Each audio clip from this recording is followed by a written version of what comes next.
הבאנו שלום, הבאנו שלום, הבאנו שלום.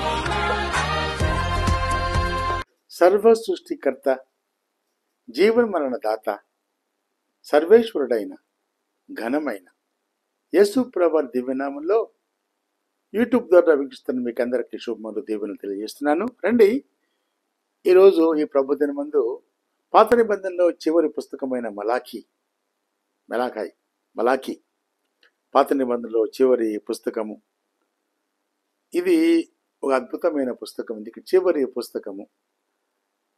ఈ యొక్క గ్రంథ విశ్లేషణలు చెప్పాలంటే నెహెమ్యాకు సమకాలికుడు మలాఖీ.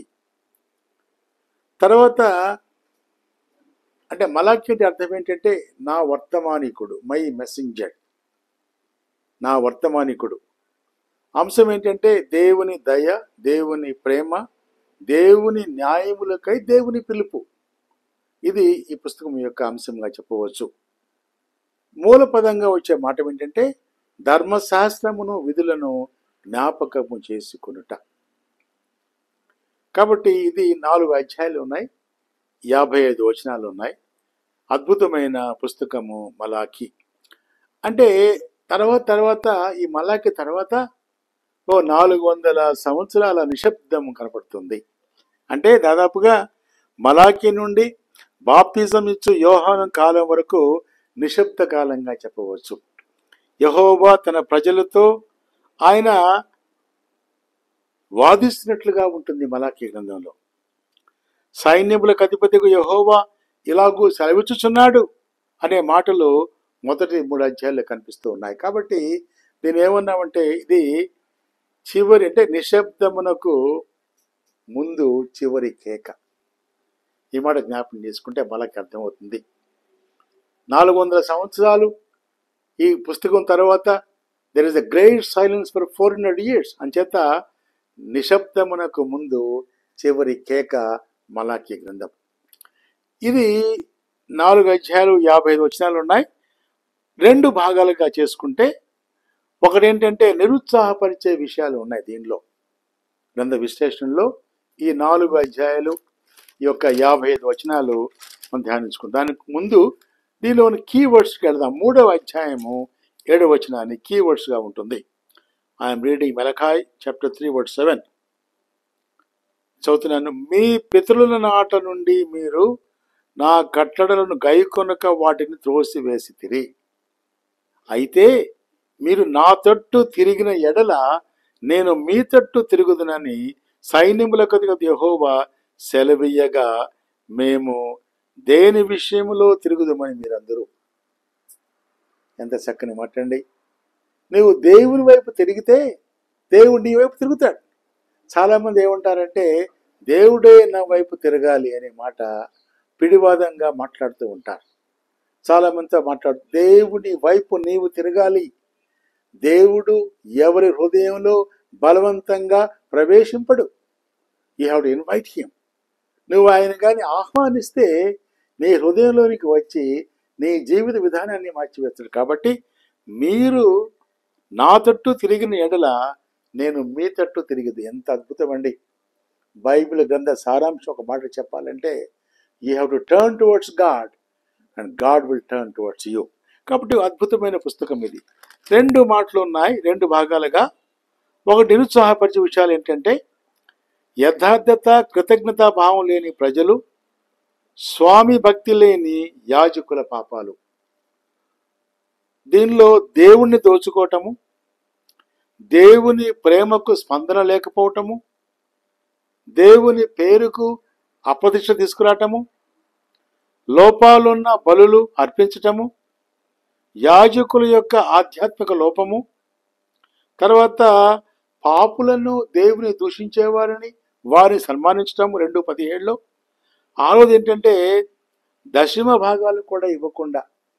పాత నిబంధనలో ఉన్న సాంప్రదాయం ఏంటంటే నీ సంపదలో, నీ స్వాస్థ్యంలో, నీ సొత్తులో 10వ భాగము దేవుని మందిరానికి ఇవ్వాలి.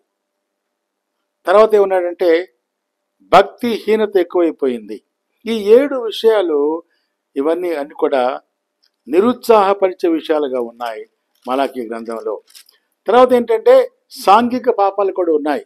అంటే ఏంటంటే చాలా ఏంటంటే సహవాసులను సహోదరులను మోసగించటము, మిశ్రమ యొక్క వివాహాలు, విడాకులు, మంత్ర విద్య, అపవిత్రత, పీడన, ఇవన్నీ కూడా 3 అధ్యాయాలు రాయబడ్డాయి. అయితే రెండవది ఏంటంటే సంతోషకరమైన సంగతులు అనే మాట చూస్తున్నప్పుడు నిబంధన సందేశం అని వాగ్దానాలు కూడా ఉన్నాయి 3వ అధ్యాయము మొదటి 4 వచనాల్లో. తర్వాత మహా దీవెనల కుమ్మరింపు కూడా ఉంది మలాకీలో. మొదటి భాగం అంతా కూడా సంతోషకరం కాని మాట రాశాడు.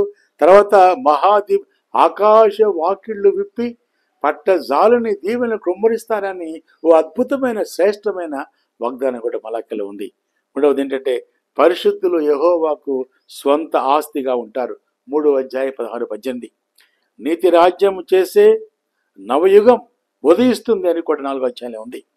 యెహోవా దినమునకు ముందు ఓ గొప్ప ఆధ్యాత్మిక సంస్కర్త వస్తారని 4వ అధ్యాయం 5-6లో కూడా. కాబట్టి ఇవన్నీ అద్భుతమైన మాటలతో చిన్న పుస్తకమైనా కూడా చివరి పుస్తకమైనా కూడా అద్భుతంగా రాయి. 3 విషయాలు ఉన్నాయి ఈ పుస్తకంలో. మనం జ్ఞాపకం చేసుకున్న విషయాలు 3 ఉన్నాయి. ఎన్నదగిన భాగాలు. శుద్ధి చేసే నిబంధన సందేశకుడు ఉన్నాడు 3వ అధ్యాయము మొదటి 4 వచనాల్లో. తర్వాత దీవెనల ఊట కనబడుతుంది 3:10లో. తర్వాత 3:16లో దేవుని యొక్క ఆభరణాలు కనబడుతుంది. కాబట్టి ఇది ఈ యొక్క అద్భుతమైన పుస్తకంగా మనకు కనబడుతుంది.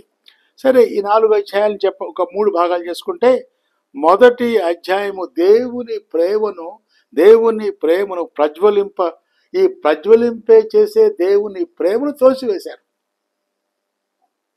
దేవుని ప్రేమను వారి ముందు ప్రజ్వలింపజేయబడుతుంటే దాన్ని అంగీకరించకుండా దాన్ని త్రోసివేశారు మొదటి అధ్యాయంలో. 2-3 అధ్యాయాల్లో దేవుని ధర్మశాస్త్రాన్ని అవహేళన చేశారు. 4వ అధ్యాయంలో దేవుని కుమారుడు ఈ లోకానికి వచ్చాడు. ఈ మాటలు అద్భుతంగా మలాకీలో గ్రంథ విశ్లేషణలో ఇవి మనకు కనబడుతూ ఉన్నాయి. దేవుడు అంటే అన్నాడు కదా, అంటే చాలా చాలా ఘోరమైన పనులు. దేవుని నిబంధన మీరిపోయారు. తర్వాత వాళ్ళు ఆ ప్రజలు భ్రష్టులు అయిపోయారు. అన్య స్త్రీలతో వివాహం చేసుకున్నారు. దశమ భాగం ఇవ్వలేకపోయారు. నిబంధన మీరిపోయారు. బలి అర్పణలో కూడా అపరిశుద్ధ కనపడింది. ఇలాగ అనేకమైన దేవుని వ్యతిరేక కార్యాలు ఉన్నాయి. కాబట్టి రక్షకుడు మెస్సయ్య లోకానికి రావాల్సి వచ్చింది. అంచేత దేవుని దయ, దేవుని ప్రేమ, దేవుని యొక్క న్యాయమునికై దేవుని పిలుపు ఇక్కడ మనకు వినబడుతూ ఉంది. కాబట్టి ఒక శ్రేష్టమైన పుస్తకం. ఈ యొక్క మలాకీలో ఈ గ్రంథ విశ్లేషణలో మనం ఏమి నేర్చుకున్నామంటే ఆయన తట్టు మనం తిరగవలసి ఉన్నాము. ఏ ప్రాంతంలో ఉన్నా, ఏ పరిస్థితిలో ఉన్నా, ఎలాంటి స్థానంలో ఉన్నా, ఈరోజు దేవుని వాక్యం ఏంటంటే ఎంత ఘోర పాపినైనా కూడా క్షమించగల దేవుడు యేసుప్రభువు వారు. కాబట్టి ఒక చిన్న ప్రార్థన చేసుకొని నీవు ఆయన తట్టు తిరిగితే ఆ మహాదేవుడు, ఆ రక్షకుడు నీ తట్టు తిరిగి నీ జీవితానికి నాయకుడిగా, నావికుడిగా ఉంటాడు. జీవితం మార్చబడుతుంది, పాప క్షమాపణ కలుగుతుంది, పరలోకానికి వెళ్ళే ఆ ప్రాప్తి నీకు దొరుకుతుంది. కాబట్టి అద్భుతమైన పుస్తకంగా మనం జ్ఞాపకం చేసుకుంటాం. కాబట్టి చివరి పుస్తకం కదండి, నా వర్తమానికుడు. ఈరోజు నేను దేవుని వర్తమానికులుగా మారాలి. దేవుని రక్షణ సువార్త, దేవుని కార్యాలు, దేవుని ప్రణాళిక ఎవరి చేతంటే దేవదూతుల వల్ల కాదు, కానీ రక్షించబడిన నీ వల్ల, నా వలన దేవుని వర్తమానికులుగా, మలాకీలుగా నీవు నేను మార్చబడాలి. అలాంటి మహాకృప ఆ దేవుడు నీకు దయచేయను గాక. దేవుడు నిన్ను దీవించును గాక. ప్రార్థన చేసుకుంటాం. అత్యంత మహాకృపగల తండ్రి, మా ప్రేమ గల నాయన ప్రభువా, మా దేవ, మలాకీ గ్రంథం చివరి గ్రంథం ప్రభువా, నిశ్శబ్దమునకు ముందు చివరి కేక. ఈ పుస్తకం తర్వాత ఒక 400 సంవత్సరాలు నిశ్శబ్దం ప్రభువా. యేసు ప్రభు జన్మించే వరకు, రక్షకుడు మెస్సయ్య జన్మించి నిశ్శబ్దంగా ఉంది ప్రభువా. ఆ నిశ్శబ్దానికి ముందు చివరి కేక. ఈరోజు ప్రభువా, ఒకవేళ చాలా మందికి ఈ మాట చివరి కేక్గా ఉండవచ్చు ప్రభువా. ఈ ఆహ్వానాన్ని తీసుకొని నిన్ను అంగీకరించి నీ తట్టు తిరిగేవారిగా సహాయం చేయ ప్రభువా. మా మాటలు, మా ఉద్దేశాలు, మా ప్రణాళికలు కాదు ప్రభువా, నీ ఉద్దేశము నా మాటలు నీ మాటలుగా చేసి హృదయాన్ని తాకి స్పందింపచేసి జీవితాలను మార్చివేసి ప్రభువా నీ తట్టు తిరిగి ప్రభువా యేసు ప్రభు నిజమైన దేవుడు తెలుసుకునే ఆ మహాభాగ్యాన్ని, ఆ మహాదేవన్లు మాకు దయచేయమని వందనాలు తెలియజేస్తూ యేసయ్య నామంలో ప్రార్థించి అడిగి వేడుకుంటున్నాం తండ్రి. ఆమేన్, ఆమేన్, ఆమేన్. తండ్రి, కుమార పరిశుద్ధాత్మ దేవుని సన్నిధి, సహాయము, స్వస్థత, సమాధానము, సంతోషము, సమృద్ధి మనకు, మన బిడ్డలకు, ప్రభు బిడ్డలకు మన జీవితకాల పర్యంతము తోడయ్యుండును గాక. Amen, amen, amen. Shalom and blessings to you all. దేవుడు మనల్ని దీవించును గాక.